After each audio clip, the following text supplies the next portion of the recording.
That means we have your weekly installment of News to You. Thursdays at the Square, Melody Fair, and the self-proclaimed most sensitive governor of all time. They all made news this very week in decades past. 2 on your side's Dave McKinley takes us back to when those stories and more were all news to you.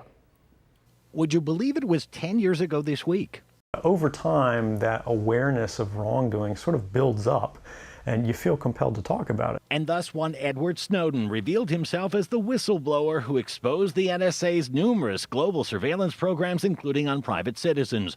Later charged with espionage, Snowden eventually fled to Russia, where he became a citizen just last fall. New York State raised the number of points against your license to 5 for texting while behind the wheel in an effort to curb the growing problem of distracted driving, which could be really distracting if you were still trying to text using a flip phone this week in 2013. 20 years ago this week, in the days of Thursdays at the Square, and yes, Melody Fair, the old adage you can't believe everything you read in the papers took on new meaning when a scandal rocked the New York Times after it was learned that not all the news that fit to print was true, resulting in the sacking of several reporters for making up stories and sources and editors who didn't do anything to stop them. The province of Ontario became the first in Canada to legalize same-sex marriage, and Jolly Time produced its 1 billionth bag of microwave popcorn this week in 2003. 30 years ago this week. It is one of the most controversial ideas injected into the discussions on how to prevent AIDS.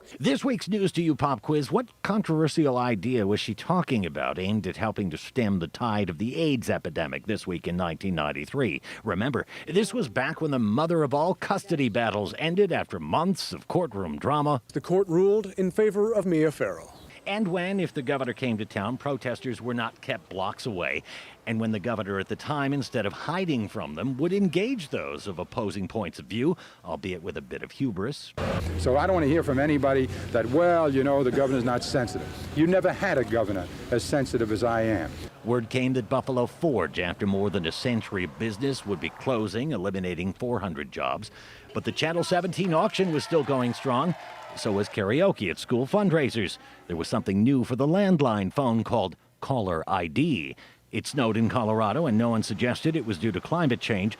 And would you believe it's been 30 years since Jurassic Park hit theaters, where you only paid $6 for an evening show, meaning you probably spent more on all the merchandise the kids were clamoring for. Oh, and we had spandex. Scads and scads of spandex this week in 1993 when it was all news to you.